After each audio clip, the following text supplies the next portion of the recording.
YouTubers, it's Fortune Cookie 45 LC coming to you from the Hot Lead Zone. And what is Darth Vader looking at that's bothering him? He feels a disturbance in the Force. Well, let's see what it is.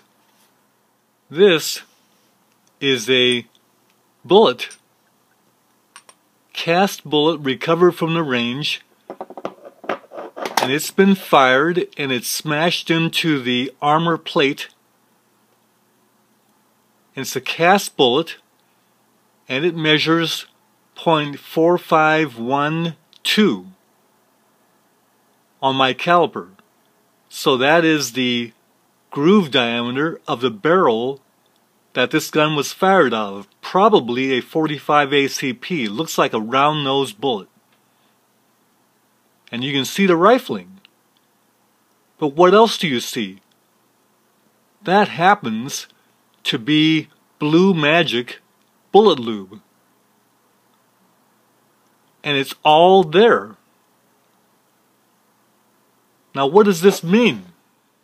We've always thought that when the bullet goes down the barrel, there's so much friction, there's so much heat, there's so much hot gases that that bullet lube is deposited in the barrel and it's gone. It's not still in the bullet. In fact, this is a fired bullet that's gone 25 yards, smashed into the armor plate, and even then that bullet lube is still there, and it looks like it's all still there. Now look at the base. You can see the sprue cut. So when you talk about hot gases destroying the base of the bullet or affecting the base of the bullet or damaging the base of the bullet, you don't see it.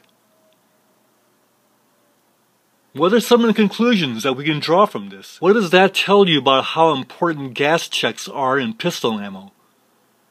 And why Elmer Keith never had any gas checks on any of his bullets?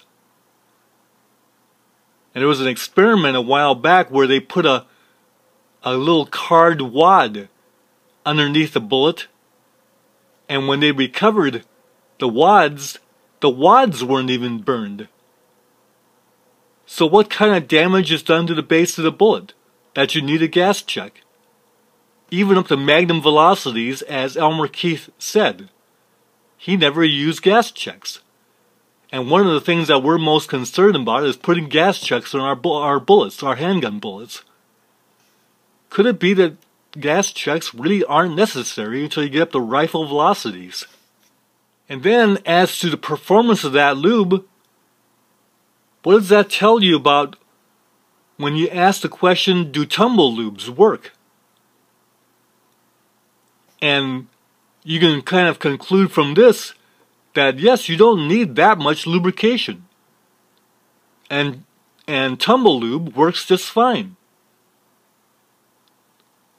So what happens with leading? After all, we can't have barrel leading. Well, leading is caused, number one, by the fit of the bullet to the barrel in a semi-automatic pistol, and the fit of the bullet to the chamber cylinder throat on revolvers. And that's the most critical thing about prevention of leading. And the lube maybe isn't that important. And that's why our homemade bullet lubes work so well. Because all you need is a little bit of lube, and we go ahead and fill the lube, we fill those grooves with lube, and it doesn't really affect it. So smaller grooves are fine, tumble lube is fine, deep grooves are fine. It's the fit of the bullet to the barrel or to the cylinder throat that's most important, and then the hardness of the bullet to the velocity. And then the lube is a third order of priority. So we can learn a lot by picking up spent bullets at the range. And this is something that we didn't expect, right? I've seen this phenomena before. And some of you probably have seen it before also, but haven't filed it away in your memory banks.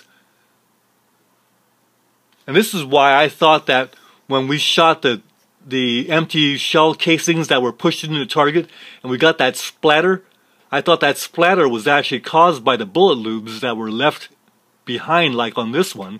When it hits the casing, that the splatter is from the bullet lube. But that's not it either, because when you hit armor plate, it's going to splatter, and it doesn't even splatter with that. So we've seen this phenomenon before, but now I'm bringing it to you because I found this bullet, and now I saved it.